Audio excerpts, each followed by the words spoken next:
Hey guys, welcome or welcome back to my channel. If you're new here, my name is Vish and I want to talk about the books that I want to read in June. Also, who is she? Posting a June TBR on the actual time it's supposed to go up. I'm surprised as you are. I have 6 books that I try to want to get to this month. I have 2 other books on this list, but I actually kind of already started early on my June TBR and I finished them already. Well, one of them was a DNF, but the other one I did finish and it's right there. So I finished that one. I won't talk about it. It'll be in the wrap up. Let's talk about the 6 books. So the first book is a in real life book club pick for June, and that is Belladonna by Adeline Grace. This is the first book to a YA fantasy duology, which I'm excited to pick up because I've heard a lot of good things. So we have our main character Signa, who kind of has powers that can talk to ghosts and also talk to death himself, and she discovers that the foster family that she's staying with, the mother of that family died mysteriously, and now the daughter of that family is dying of the same illness. The ghost of the mother came to Signa and told her that she has been poisoned. So Signa allies with Death himself to try and find out who the culprit is and try to save the daughter before she dies of the same poison/illness. It sounds really good, especially the death aspect of the story. I feel like there was going to be a romance with Death and Signa. I'm excited to see that. I think it's going to be atmospheric, gothic, and romantic, which I'm here for. The next book I want to talk about is The Wall of Winnipeg and Me by Mariana Zapata. This is an adult sports romance book that I have been dying to get to just because I've heard so many good things about Mariana Zapata. This will be my first book from her. Mariana Zapata apparently is the queen of slow burn romance, which I particularly like. So I'm excited to get into this and see what I think about it. We follow our main character Vanessa, who is an assistant to this football team, and then we have Aiden, who is one of the players of the football team, and I think it's the romance between those two. I cannot wait to dive into this today, actually, which is great. I'm excited. Please let me know in the comments if you've read any Mariana Zapata, or especially this book, and let me know if you liked it or not. Next up is a fantasy, and that is The Name of All Things by Jen Lyon. This is the second book to the A Course of Dragons series. I read The Ruin of Kings last month, which you'll see in the wrap up, and I really enjoyed that book. It's very, very confusing because there's a lot of elements at play, and sometimes those elements are not actually true, and then you find out the truth, and it's just very confusing, hard to keep up, but it's very, very entertaining. You have one main character called Kieran, who is recounting his story from one point to present, and then you have another main character who is a demon recounting Kieran's story, but from his childhood age till about where Kieran is starting the story from. So both of them are telling the story while we have a transcriber collecting this story and also writing footnotes and notes from himself as well. It's a very unique storytelling, which I did really like, but because it wasn't linear, again, it was very confusing. The world building is also very, very messy, which added to the confusion. I think I would get more out of the reread, but I'm excited to get into the second book. There's gods, there's dragons, there's a prophecy, there's a chosen one, but is he the chosen one, or is he set to destroy the world and set the demons free? We don't know. I know this second book also has the same format, but we're following a different main character that we were introduced in the first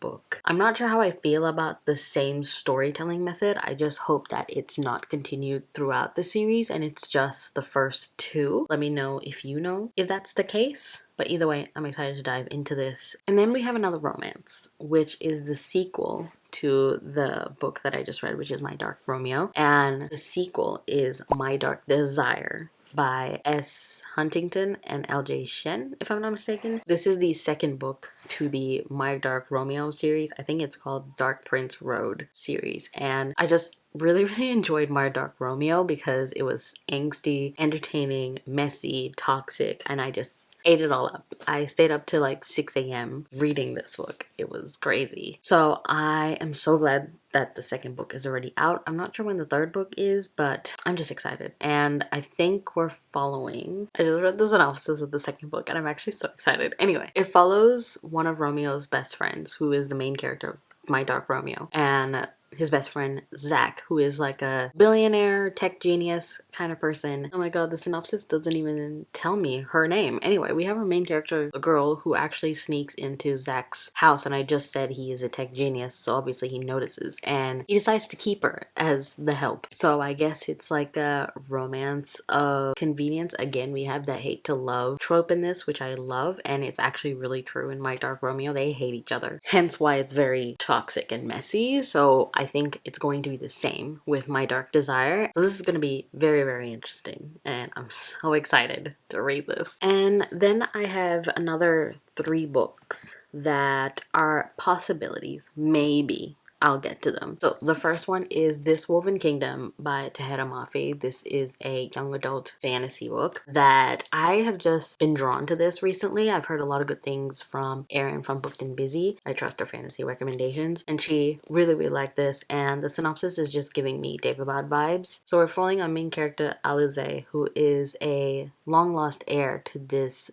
Jinn kingdom, very Daevabad coded, and she has to hide in plain sight as a servant. And then we have Kamran, who is the crown prince, and he discovers a prophecy where someone will murder the king, his father. And I think, this is just my prediction, that Alize is set to murder the king, and Kamran has to kind of stop Alize, but I think there's going to be a romance between the two. I'm sure there is going to be more to the story than that, obviously, because Alize is the long lost heir of the Jinn kingdom. Hopefully we find this Jinn kingdom. Hopefully we find more jinns, more magical creatures. I'm just excited to dive into this because it's so Daevabad coded. I have read Tahera Mafi's other book. I think it was a contemporary romance. I really enjoyed her writing in that, and I think it's going to be very, very good as a fantasy book. So hopefully I can get to this, and it is already a completed trilogy, which is great for me. Next is Ordinary Monsters by J.M. Miro. This is a historical fantasy, I believe. This is the first book to a series. I don't know how many books there's going to be, but I've recently seen that they're going to release books 2 in September, so I thought, you know what, I think it's time, because I do have a Goldsboro version of this, and I want to see if I want to get the second book in the Goldsboro version as well. So now's a great time to get into this. This is a chonker, and it's a historical fantasy, and it's not a genre that I usually delve into, but I've heard many good things. It's about 2 teenagers or orphans that have mysterious powers, and they have to travel from England to Edinburgh because someone is trying to kill them, and these 2 detectives escort these 2 teenagers to Edinburgh, to where a group of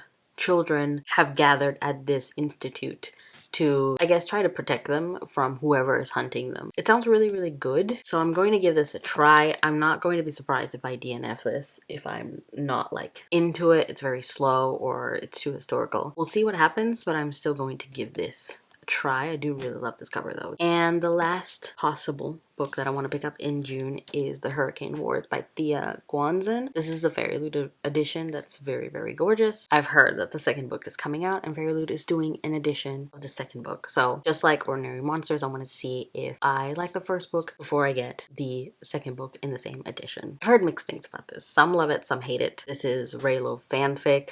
I don't think I've read any Raylo fanfic. I know of Raylo. I haven't watched the new Star Wars movies except the first one. After what happened to Han Solo, I was like, I'm out. We're following 2 main characters, Taliesin and Alaric. One has light magic, one has shadow magic. As you can see, we love a shadow daddy in this house, so hopefully this is executed well. They both belong to different kingdoms that are rivals in the Hurricane Wars, but they're going to have to come together to fight a new threat that's spreading through the land. Not gonna lie, it's a very basic plot, but sometimes, you know, oldie but a goodie. So hopefully it is executed well and I like it. If not, it's fine. I'm sure someone else will be very, very happy with this copy. Again, if you've read this, let me know down in the comments what you think. So these are all the books that I hope to get to this month. I think I have a few holes from the library that I also want to read, so we'll see. I'm very much in a mood reading mood, but I think I'm definitely going to get to Name of All Things and The Wall of Winnipeg and Me. So at least these 2 will be read, and also Belladonna I will definitely read this month. Other than that, everything's really up in the air. Let me know down in the comments what you're reading this month. If any of the books that I've mentioned you're reading, also let me know. Like this video if you like to, subscribe if you want to. Thank you guys so much for watching and sticking around, and I will see you in my next one. Bye!